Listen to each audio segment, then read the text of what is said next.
மெரினா கடற்கரையில் புத்தாண்டு கொண்டாட்டத்திற்காக ஏராளமான பொதுமக்கள் குவிந்து வருகின்றனர். இரவு 8 மணி முதல் வாகன போக்குவரத்து தடை விதிக்கப்பட்டுள்ளது. இது குறித்த கூடுதல் தகவல்களை எமது செய்தியாளர் பிரகாஷிடம் கேட்கலாம். பிரகாஷ், நியூ இயருக்கு முன்னாடி நாள் இந்த மாலை பொழுது கொண்டாட்டங்கள் எப்பொழுதுமே அதிகமாக இருக்கும். மெரினா கடற்கரையை பொறுத்த வரைக்கும் இன்று இரவு எப்படி இருக்க போகிறது? 8 மணிக்கு மேல வாகன போக்குவரத்து தடை இருக்கக்கூடிய சூழல்ல பொதுமக்கள் அதற்கு மேல அனுமதிக்கப்படுவார்களா மாட்டார்களா? அது குறித்த தெளிவான விவரங்களை பதிவு பண்ணுங்க. புத்தாண்டு என்றாலே மெரினா கடற்கரையில் கூடி ஒருவருக்கொருவர் வாழ்த்துக்களை பரிமாறிக்கொள்வது வழக்கமாக இருந்து வருகிறது. அந்த அடிப்படையில் புத்தாண்டு கொண்டாட்டத்துக்காக பொதுமக்கள் மெரினா கடற்கரையை நோக்கி வர தொடங்கி இருக்கிறாங்க. அதே வேளையில் காவல்துறையினுடைய கட்டுப்பாட்டும் இன்னும் சற்று நேரத்தில் மெரினா கடற்கரை கொண்டு வரப்பட இருக்கிறது. சுமார் ஒரு 1.5 மணி நேரத்துக்கு முன்னர் தான் நம்ம இங்கேருந்து ஒரு நேரலை பண்ணியிருந்தோம். அப்போ கடற்கரைக்கு உள்ளே இப்போ நான் இருக்கிற இடத்துல ஆயிரக்கணக்கான மக்கள் இருந்தாங்க. இங்கே கடைகள் எல்லாமே இருந்தது. ஆயிரக்கணக்கான மக்கள், எங்கு பார்த்தாலும் மக்கள் இருக்கக்கூடிய ஒரு காட்சிகளாக தான் நம்மளால் பார்க்க முடிஞ்சது. காவல்துறை கட்டுப்பாட்டு கொஞ்சம் கொஞ்சமாக அமலுக்கு கொண்டிருக்கக்கூடிய ஒரு சூழ்நிலையில் முதலாவதாக கடற்கரைக்கு உள்ளே இருக்கக்கூடிய மக்கள் வெளியேற்றக்கூடிய பணிகளில் காவல்துறை ஈடுபட்டிருக்கிறாங்க. இதற்கான அந்த பணிகள் நடைபெற்று வருது. இப்போ ஒரு 1.5 மணி நேரத்துக்கு முன்னாடி இருந்த ஒரு சூழல் தற்போது இல்லை. வெறிச்சோடி காணப்படக்கூடிய அந்த காட்சிகளை நம்ம பார்க்கலாம்.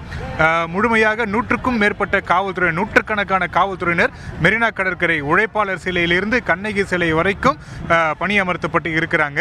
புத்தாண்டு கொண்டாட்டத்தை பொறுத்த வரைக்கும் மெரினா கடற்கரையில் குளிக்கவோ இல்லை இறங்குவதற்கோ தடை விதிக்கப்பட்டிருக்கிறது. காவல்துறை சார்பிலிருந்து பல்வேறு கட்டுப்பாடுகள் விதிக்கப்பட்டிருக்கின்றன. அதில் முதல் கட்டுப்பாடு கடற்கரைக்கு உள்ள பொதுமக்கள் யாரும் செல்லக்கூடாது என்பது அதில் முதல் கட்டுப்பாடாக இருக்கிறது. அந்த அடிப்படையில் கடற்கரைக்கு உள்ளே இருந்த மக்கள் எல்லாமே வெளியேற்றப்பட்டு உள்ளே யாரும் செல்ல முடியாதவாறு காவல்துறை பாதுகாப்பு பலப்படுத்தப்பட்டிருக்கிறது.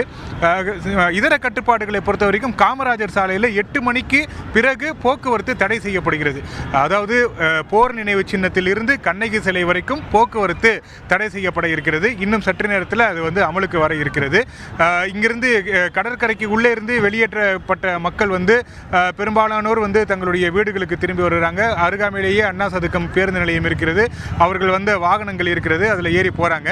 அதே நேரத்தில் கொண்டாட்டத்துக்காக கடற்கரை நோக்கி வரக்கூடிய மக்கள் தாராளமாக அவர்கள் கொண்டாட்டத்தில் ஈடுபடலாம். ஆனால் அவர்களால் வாகனங்களில் வர முடியாது.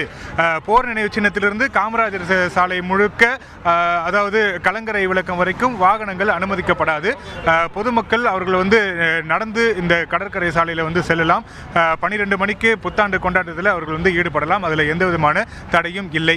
இந்த கடற்கரை சாலைக்கு இணைப்பு சாலைகளாக இருக்கக்கூடிய சுவாமி சிவானந்தா சாலை, கொடிமர சாலை, எழிலகம் சாலை, அதே போல பாரதி சாலை, RK ராதாகிருஷ்ணன் சாலை உள்ளிட்ட சாலைகள் எல்லாம் தடுப்புகள் அமைக்கப்பட்டு வாகனங்கள் எதுவும் காமராஜர் சாலைக்கு உள்ளே வராதவாறு அவர்கள் ஏற்பாடு, காவல்துறை சார்பில் ஏற்பாடு செய்திருக்கிறாங்க.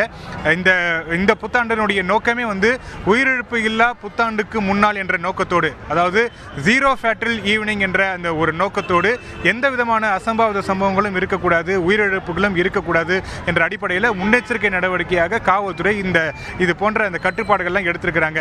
இருசக்கர வாகனங்களில் வேகமாக செல்வது, கார்களில் வேகமாக செல்வது போன்ற நடவடிக்கைகளை தவிர்க்கக்கூடிய வகையில் போக்குவரத்து காவல்துறை சார்பில் இந்த கடற்கரை சாலை முழுவதும் போக்குவரத்துக்கு தடை விதிக்கப்பட்டு இருக்கிறது. இன்னும் சற்று நேரத்தில் 8 மணிக்கு பிறகு கடற்கரை சாலையில் போக்குவரத்து தடை செய்யப்பட இருக்கிறது. இதை தவிர சென்னை முழுவதும் இந்த பாதுகாப்பு ஏற்பாடுகள் பலப்படுத்தப்பட்டு இருக்கிறது. பெருநகர காவல் எல்லைக்கு உட்பட்ட இடங்களில் சுமார் ஒரு 18,000 காவல்துறையினர் பாதுகாப்பு பணியில் ஈடுபடுத்தப்பட இருக்கிறாங்க.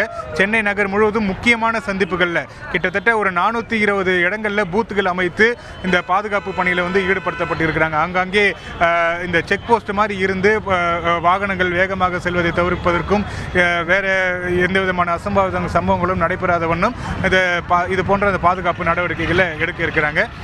புத்தாண்டு கொண்டாட்டம் என்றாலே இந்த மெரினா கடற்கரை சாலை என்பது முக்கியம் வாய்ந்ததாக பார்க்கப்படுகிறது. எல்லாருமே இங்கே சரியாக 12 மணிக்கு, குறிப்பாக இந்த DGP ஆஃபீஸுக்கு எதிராமையில் இருக்கக்கூடிய அந்த மணிக்குண்டில் சரியாக 12 மணிக்கு ஒளி அடிக்கும். 12 மணிக்கு ஒளி அடித்த உடனேயே எல்லாருமே ஒருவருக்கொருவர் தங்களுக்கு புத்தாண்டு வாழ்த்துக்களை பரிமாறிக்கொள்வது வழக்கமான ஒரு வாடிக்கையாக இருந்து வருகிறது. இந்த ஆண்டும் அதற்கான அந்த கொண்டாட்டங்களுக்கான ஏற்பாடுகள் செய்யப்பட்டு இருக்கிறது.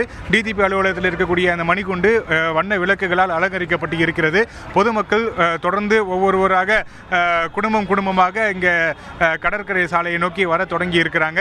அந்த காட்சிகளை தான் அந்த பொது ஒளிப்பதிவாளர் காட்டிக் கொண்டிருக்கிறார். போக்குவரத்தை பொறுத்த வரைக்கும் இன்னும் சற்று நேரத்தில் சரியாக ஒரு 8 மணி அளவில் அந்த போக்குவரத்தானது தடை செய்யப்பட இருக்கிறது. பொதுமக்கள் கடற்கரை சாலைக்கு வரலாம், ஆனால் அவங்களுடைய சொந்த வாகனங்களில் வர முடியாது. வாகனம் நிறுத்துவதற்கு பிரத்யேக ஏற்பாடுகள் செய்யப்பட்டிருக்கின்றன. குறிப்பாக இணைப்பு சாலை என்று நாம் ஏற்கனவே சொன்னது போன்று ராதாகிருஷ்ண சாலையில் இருக்கக்கூடிய குயின் மேரிஸ் கல்லூரி, அதே போல் சுவாமி சிவானந்தா சாலை, எழிலகத்துக்கு பின்னாடி இருக்கக்கூடிய மெட்ராஸ் யூனிவர்சிட்டிக்கு பேக் சைடில் வாகனங்களை நிறுத்திக்கலாம். பாரதி சாலையில் வாகனங்களை நிறுத்திக்கலாம். கடற்கரை சாலையை பொறுத்த வரைக்கும் நடந்துதான் பொதுமக்கள் உள்ளே வர வேண்டும். கொண்டாட்டங்களை முடித்துக்கொண்டு ஒரு 12:30 மணிக்கெல்லாம் இங்கிருந்து பொதுமக்கள் வெளியேற்றப்படுவார்கள். எப்படி கடற்கரைக்கு உள்ளே இருந்த மக்கள் வெளியேற்றப்பட்டார்களோ அதே போல கடற்கரை சாலையில் இருக்கக்கூடிய பொதுமக்களும் அவர்களுடைய கொண்டாட்டத்துக்கு பிறகு 12 மணிக்கு பிறகு ஒவ்வொருவராக வெளியேற்றப்படுவார்கள். அதற்கு பிறகு முழுமையாக இந்த கடற்கரை சாலை என்பது காவல்துறையினுடைய முழுமையான கட்டுப்பாட்டுக்குள் கொண்டு வரப்படும்.